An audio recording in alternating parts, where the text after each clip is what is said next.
Ehi, ciao, io sono Francesco e oggi parliamo di Schubert.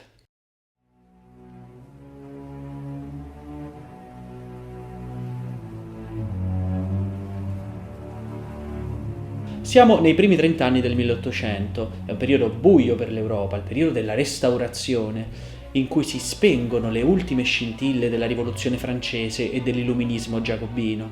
Le monarchie europee si coalizzano per restaurare l'assolutismo.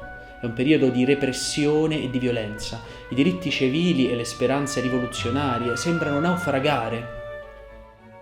In questo contesto visse uno dei geni della musica, Schubert.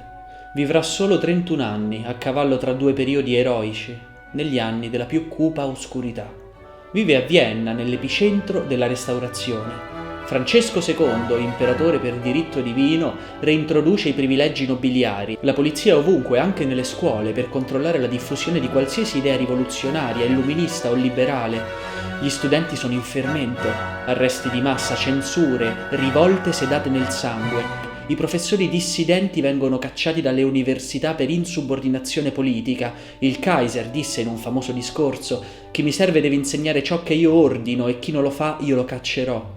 Schubert è animato da ideali di libertà rivoluzionaria, non si allinea con la limitatezza di una piccola borghesia viennese bigotta e reazionaria, diventa un dissidente, un reietto che vive ai margini della società e per questo rimane un eterno escluso, un viandante, straniero nella propria patria. Sono arrivato da straniero e da straniero me ne andrò. Così comincia uno dei cicli lideristici di Schubert, il viaggio d'inverno.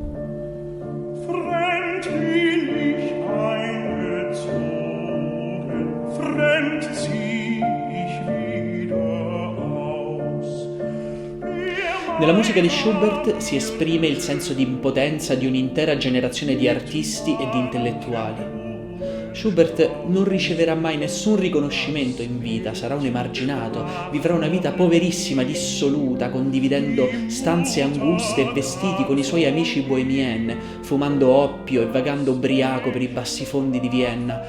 Un poeta oggi non può essere felice perché il suo tempo non vuole più nulla da lui, scrive in quegli anni Lenau. Schubert era un genio musicale, già da bambino voleva scrivere qualcosa di grande, ma, come confiderà il suo amico Spaun, chi ne sarebbe capace dopo Beethoven?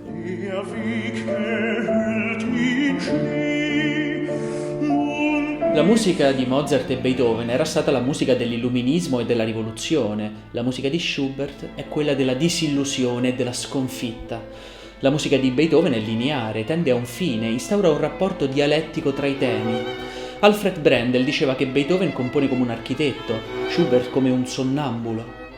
La musica di Schubert è digressiva, le melodie vagano senza meta, hanno un carattere sognante, quasi improvvisato. La melodia si espande, si trasforma lentamente in eterno.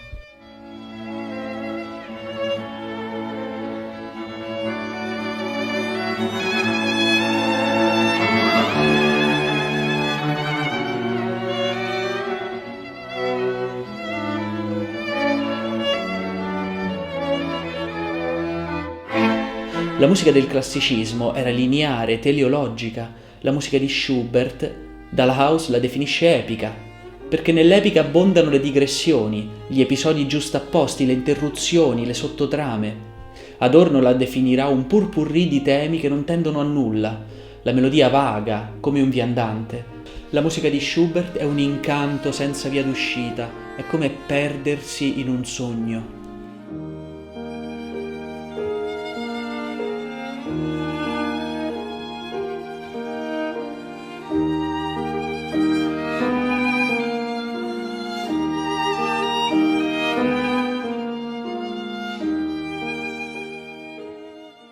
Questa sera Schubert, la sinfonia incompiuta. Dico incompiuta, allora durerà poco. Le Schubertiadi, i salotti musicali organizzati da Schubert e dai suoi amici bohemien, erano controllati dalla polizia. Un suo amico Zen una sera verrà arrestato senza prove. È un periodo di estremo autoritarismo. Nel marzo del 19 uno studente rivoluzionario, Sand, viene arrestato e decapitato in Germania. La Santa Alleanza stringe il suo cappio intorno l'Europa. Epurazione di professori, si vietano le associazioni studentesche, controllo della stampa. Con la sua musica Schubert coglie i sentimenti di quegli anni e di un'intera generazione. una gioventù che non osava rendersi conto della sua impotenza politica e si rifugiava nel dolore esistenziale, una generazione sconfitta e dimenticata. Schubert compone come un sonnambulo perché la sua musica è come la sua vita, è come la vita della sua generazione, non va da nessuna parte.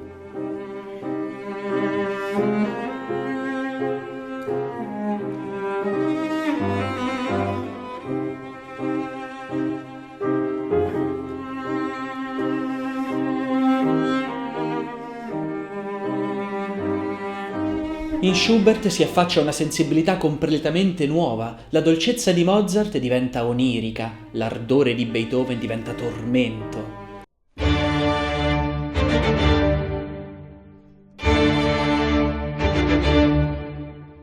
In Beethoven i crescendo, a volte ritardati, culminano in un'esplosione di forza. In Schubert invece i contrasti non sono preparati in nessun modo, non sono inseriti in nessun piano architettonico complessivo, sono episodi che forse non riascolteremo più, sono come rapidi scatti umorali. Attenzione, guardatemi bene adesso. Deciso?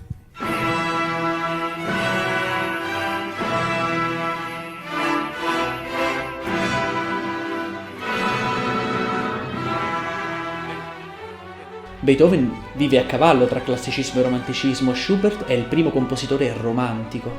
Nel Lied di Erlkönig un padre cavalca nel bosco.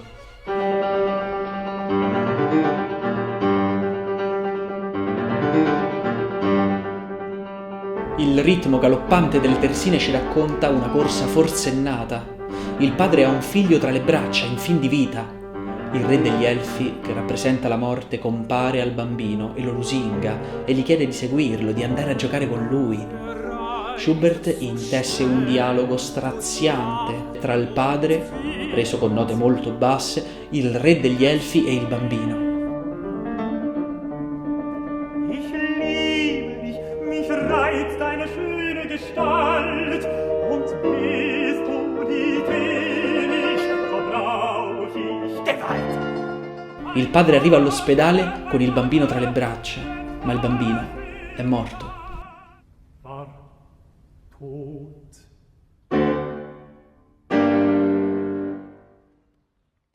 5, 6, 7, 8.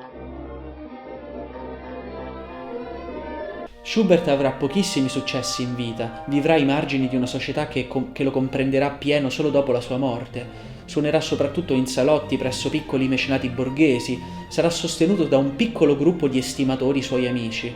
Terrà solo 2 grandi concerti pubblici, uno nel 23 con il famoso tenore Vogl, suo grande amico, e uno nel 28. Con il ricavato del concerto del 28 potrà comprarsi un pianoforte tutto suo, il primo della sua vita, e morirà l'anno dopo. Ha neanche 32 anni. Nella sua breve vita però ha scritto più musica di quanto alcuni non facciano in tutta la propria vita. Scriveva anche 6 lieder al giorno. Ha scritto il primo abbozzo della famosa Ständchen sul retro di un menù nella locanda Zum Birksack a Vienna. Se fosse vissuto solo qualche anno in più forse sarebbe diventato uno dei giganti della musica, ma il suo destino è rimasto incompiuto, come la sua più grande sinfonia, l'ottava, l'incompiuta. Con la sua musica Schubert ha risposto a una domanda fondamentale che lui stesso si era posto: chi ne sarebbe capace dopo Beethoven?